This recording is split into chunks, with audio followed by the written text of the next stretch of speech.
أهلا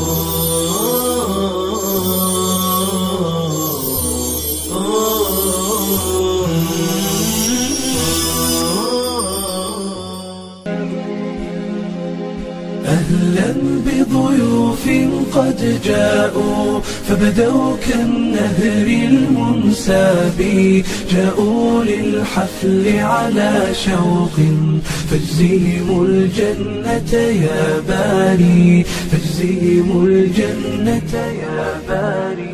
أهلا بضيوف قد جاءوا فبدوا كالنهر المنساب، جاءوا للحفل على شوق فاجزهم الجنة يا باري، فاجزهم الجنة يا باري. أسعد يا ربي والدتي كم سهرت من أجل ليالي، ومعلمة كانت فينا تسمو بعظيم الأفعال، تسمو بعظيم الأفعال. أهلا بضيوف قد جاءوا فبدوا كالنهر المنساب، جاءوا للحفل على شوق فاجزهم الجنة يا باري، فاجزهم الجنة يا باري. أنعم بضواف الأخلاق وبيارى حسن الإصرار، وغرام تريد الخير لنا وبحسن الأخلاق تباهي، وبحسن الأخلاق تباهي.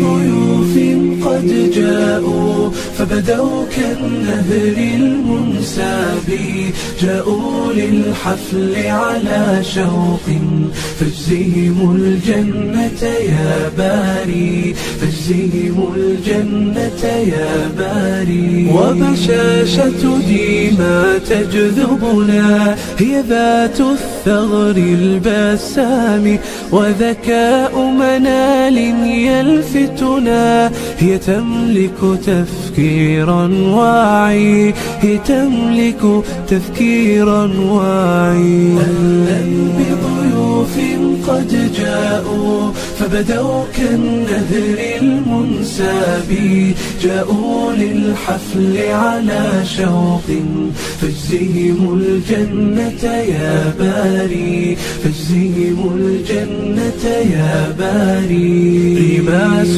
بنت طائعة وأثير براءتها سحر، وأريج مبسمها حلو، ومضاوي للجرح تداوي، ومضاوي للجرح تداوي. أهلا بضيوف قد جاءوا فبدوا كالنهر المنساب، جاءوا للحفل على شوق.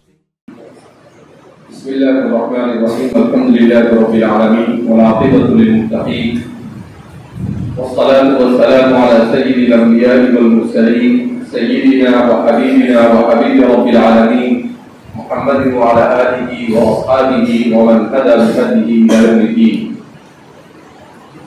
قال الله تبارك وتعالى في كتابه المجيد والفرقان الحميد: أعوذ بالله من الشيطان الرجيم، بسم الله الرحمن الرحيم: والذين جاهدوا فينا لنهدينهم سبلنا.